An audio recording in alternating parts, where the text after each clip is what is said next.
નમસ્કાર મિત્રો અને વડીલો, તમારું બધાનું ગુજરાતી સ્ટોરી ચેનલમાં સ્વાગત કરું છું. ઘરની બહાર અજાણ્યા માણસે આવીને કહ્યું, હું ભગવાન છું, તારા માટે આવ્યો છું, માત્ર તું જ મને સાંભળી શકશે. જો આ સ્ટોરી તમને પસંદ પડે તો આ ચેનલને સબસ્ક્રાઈબ, લાઈક, શેર અને કમેન્ટમાં રીપ્લાય જરૂર આપજો. બાજુમાં બેલ આઇકનને જરૂર ઓન કરજો જેથી તમને અવનવી સ્ટોરી સૌથી પહેલાં સાંભળવા મળે. આજની આ સ્ટોરી ખરેખર દરેક લોકોએ વાંચીને જીવનમાં ઉતરવા જેવી છે. અંદાજે 25 વર્ષની ઉંમરનો નવયુવાન, નામ એનું રાહુલ. દિવસની શરૂઆતમાં ઘરની બેલ વાગી એટલે તરત જ દરવાજો ખોલીને બહાર જોયું તો સામે એક વ્યક્તિ ઊભા હતા. સામાન્ય પેન્ટ શર્ટ પહેરીને વ્યક્તિ દરવાજો ખોલ્યો એટલે સ્માઇલ આપીને ત્યાં ઊભા હતા. રાહુલે કહ્યું, બોલો ને, શું કામ છે? સામે ઊભેલી વ્યક્તિએ ચહેરા પર સ્માઇલ સાથે જવાબ આપ્યો, રોજ તો તમે જ મને બોલાવો છો અને કહો છો કે ભગવાન મારું સાંભળો, ભગવાન મને સાંભળો, અને હું આવ્યો છું. આજે કહો છો, બોલો શું કામ છે? વાહ મનુષ્ય! રાહુલ હજી ઊંઘમાંથી જાગ્યો જ હતો. તેને પોતાની આંખ સાફ કરીને કહ્યું, માફ કરો સાહેબ મને, પરંતુ હું તમને ઓળખી ન શક્યો. તમે કોણ? પહેલા વ્યક્તિએ જવાબ આપ્યો, મને સાહેબ નહીં કહો, હું તો એ જ છું જેને તને સાહેબ બનાવ્યો છે. અરે, હું ભગવાન છું. ભગવાન? હંમેશા તું મને બોલાવતો ને કહેતો કે અરે ભગવાન તમે ક્યાં છો? તમે નજરમાં તો છો પરંતુ નજરે કેમ નથી આવતા? આવું દરરોજ પૂછ્યા કરતો એટલે જો હું તારી નજર સમક્ષ આવી ગયો, આજે તો આખો દિવસ તારી સાથે જ રહેવાનો છું. રાહુલને હવે આ થોડી વધારે પડતી મજાક કોઈ કરી રહ્યું હોય તેવું લાગ્યું એટલે તે થોડો ગુસ્સે થયો અને કહ્યું, અરે આ શું મજાક છે ભાઈ? કહો ને, તમે કોણ છો? તમે કેમ મારા ઘરે આવ્યા છો? હજુ રાહુલ કંઈ આગળ બોલે તે પહેલાં સામેવાળી વ્યક્તિએ કહ્યું, અરે રાહુલ, આ મજાક નથી, આ પરમ સત્ય છે. હું ભગવાન છું અને હા, હું માત્ર તને જ દેખાઈ શકીશ. એ જ સમયની વચ્ચે ત્યાંથી તેની માતા આવી અને રાહુલને કહ્યું, અરે શું જાગીને સવારમાં દરવાજા પાસે ઊભો રહી ગયો છે? ચા તૈયાર છે, ચાલ બારણું બંધ કરીને અંદર આવી જા. રાહુલે ઊંઘ હવે બરાબરની ઉડી ગઈ હતી, કારણ કે સામે ઊભેલ વ્યક્તિ તેની માતાને જ નજરે ન આવ્યો. પછી તે વ્યક્તિ ઉપર રાહુલને પણ આશ્ચર્ય થયું કે આ વ્યક્તિ એ કોઈ સામાન્ય વ્યક્તિ નહીં પરંતુ ખરેખર ભગવાન જ છે. રાહુલ મનોમન હવે તે વ્યક્તિને ભગવાન તો માનવા લાગ્યો હતો, પરંતુ સાથે સાથે તેના મનમાં એક ડર પણ પ્રવેશ કરી ચૂક્યો હતો. આમ તેમ થોડું ચાલે, હાથમાં છાપું લઈને સોફા પર બેઠો અને ભગવાન તેમની બાજુમાં આવીને જ બેસી ગયા.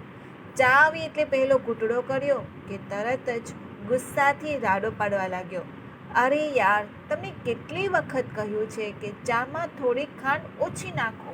શું એક વસ્તુ પણ તમારાથી બરાબર નથી થઈ શકતી? હજુ તો તેની માતાએ આ શબ્દ કહેવા જઈ રહ્યો હતો તે પહેલાં જ અચાનક તેને યાદ આવ્યું કે જો આ સાચે જ એક ભગવાન હશે તો તેને પોતે માતા ઉપર ગુસ્સો કરશે એ જરા પણ પસંદ નહીં આવે.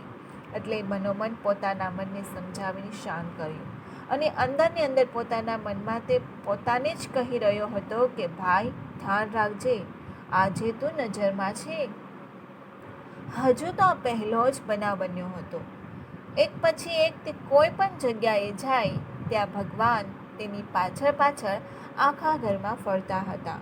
થોડા સમય સુધી તો આમ તેમ હલનચલન કર્યું. પછી નાહવા માટે બાથરૂમની બાજુ ગયો તો બાથરૂમમાં પણ સાથે આવી રહ્યા હતા. એટલે રાહુલે કહ્યું, ભગવાન મને અહીં તો બક્ષી દો. સ્નાનાદિ ક્રિયા પતાવી તૈયાર થઈને મંદિર પાસે ગયો દર્શન કર્યા. દરરોજના નિયમ પ્રમાણે મંદિરમાં દર્શન કરીને ફટાફટ ઓફિસ જવાનું હતું, પરંતુ આજે ખબર નહીં, પહેલાંની જેમ નહીં, પરંતુ એકદમ નિષ્ઠાથી ભગવાનના દર્શન કર્યા. પહેલી વખત આટલી ઈમાનદારીથી દર્શન કર્યા હોય એવું તને મનમાં લાગ્યું. પછી પોતાની ઓફિસે જવા માટે ગાડી કાઢી અને જવા નીકળ્યું તો જોયું પાછળની સીટમાં જ પહેલાંથી ભગવાન બેઠેલા હતા. અડધે રસ્તે પહોંચ્યા હશે કે રાહુલને તરત જ ઓફિસેથી કોઈનો ફોન આવ્યો. ચાલુ ગાડીએ ફોન ઉઠાવવાનો હતો એમાં યાદ આવ્યો કે ભગવાન સાથે છે. ફરી પાછો પોતાના મનમાં બોલ્યો કે આજે તો તું રાહુલ નજરમાં છો, ધ્યાન રાખજે. એટલે ગાડીને સાઈડમાં રાખી ફોન પર વાત કરી અને વાતોમાં કહેવાનો જ હતો કે એ કામ માટે સામાન્ય ફી ઉપર બીજા એક્સ્ટ્રા ચાર્જ લાગશે પરંતુ ભ્રષ્ટાચાર તો ખોટો હોય, એટલે ભગવાનના સામે કઈ રીતે ભ્રષ્ટાચારની વાતો કરી શકે. એટલે કહ્યું કે તમે આવી જાઓ, તમારું કામ આજે હું કરી આપીશ. ઓફિસ પહોંચ્યો કે તરત જ દરરોજની ટેવની જેમ જ કોઈ પણ માણસ જો ભૂલ કરતો હોય તો તરત જ તેના પર રાહુલ ગુસ્સે થઈ જતો. એની જગ્યાએ આજે એક પણ ઓફિસના સ્ટાફ ઉપર ગુસ્સે નથી થયો અને કોઈ પણ સહકર્મચારીઓ સાથે પણ માથાકૂટ ન કરી. નહીંતર સામાન્ય દિવસમાં દરરોજ દિવસમાં 50 થી 100 વખત તો અપશબ્દો નીકળી જતા. એની જગ્યાએ આજે એકદમ શાંતિથી બધા સાથે વાત કરી.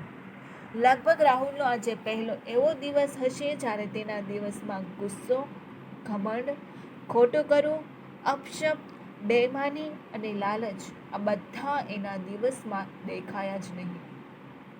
જોતજોતામાં સાંજ પડી ગઈ એટલે ઓફિસેથી નીકળીને ગાડીમાં બેઠો કે તરત જ બાજુની સીટમાં ભગવાનને જોયા. પ્રભુ, તમે ધરતી પર આવ્યા છો તો અહીં ધરતીના પણ થોડા નિયમો લાગુ પડે છે. તમે સીટ બેલ્ટ લગાવેલો. પ્રભુએ ચહેરા પર થોડી હસી સાથે સીટ બેલ્ટ લગાવ્યો. ઘરમાં જ્યારે પહોંચ્યો ત્યારે ફ્રેશ થઈને આવ્યો કે જમવાનું તૈયાર હતું. કોઈ દિવસ એ શબ્દ એના મોઢામાંથી ન નીકળતો, પરંતુ આજે રાહુલ અચાનક બોલ્યો, પ્રભુ, પહેલાં તમે જમો. અને પ્રભુએ પણ ચહેરા પર મુસ્કાન સાથે બટકું મોઢામાં રાખ્યું. જમ્યા પછી જમવાના વખાણ કર્યા એટલે તેની માતા બોલી કે આજે સૂરજ પશ્ચિમ દિશામાંથી ઉગ્યો છે ને શું? આજે પહેલી વખત તે જમવામાં કે સવારની ચામાં કંઈ વાંધો નથી ખાધો. ત્યારે રાહુલે કહ્યું, મમ્મી, આજે મારા મનમાં સૂર્યોદય થયો છે. રોજ તો હું માત્ર જમવાનું જ ગ્રહણ કરતો હતો, આજે મેં પ્રસાદ લીધો છે અને પ્રસાદમાં થોડી કંઈ ભૂલ હોય. જમ્યા પછી રાહુલે દરરોજ થોડું ઘરમાં ચાલવાની ટેવ હતી. નિત્યક્રમ પ્રમાણે થોડું ચાલી અને પોતાના રૂમમાં ગયો ને પોતાનું માથું જેવું ઓશિકા પર રાખ્યું કે ભગવાન તેની પાસે આવ્યા અને કહ્યું, આજે તારા નિંદર માટે કોઈનો સહારો લેવો નહીં પડે. નહીં તને સંગીત સંભળાવવું પડે કે નહીં કોઈ પુસ્તકનો સહારો લેવો પડે. ધીમે ધીમે પ્રભુ તેના માથા પર હાથ ફેરવી રહ્યા હતા કે અચાનક જ એક અવાજ સંભળાયો. અવાજ જાણીતો હતો. અરે, આ તો એના માતાનો જ અવાજ હતો. માતા કહી રહી હતી, ક્યાં સુધી સૂઈ રહીશ હવે તો જાગી જા. અચાનક જ આંખ ખુલી તો જોયું કે આ બધું તેની સાથે હમણાં થયું તે માત્ર એક સપનું હતું. પરંતુ સાથે સાથે ભગવાનનો એક ઇશારો સમજીને જાગીને તરત જ પોતાને કહ્યું, રાહુલ, હવે તો તું કાયમ નજરમાં છો. અને આજે રાહુલને એક ખૂબ જ મોટો ઉપદેશ સમજાઈ ગયો હતો કે આપણા પાસે રહેલું મગજ એક ખૂબ જ શક્તિશાળી વસ્તુ છે. જો આપણે તેને સકારાત્મક વિચારોથી ભરી દઈએ તો આપણું જીવન બદલવા માટે કોઈ બીજાની જરૂર નથી પડતી. આપણે પોતે જ આપણું જીવન બદલી શકીએ છીએ. તમને આ સ્ટોરી કેવી લાગી તે કમેન્ટ કરીને જરૂર જણાવજો. સાંભળવા માટે તમારા બધાનો ખૂબ ખૂબ આભાર.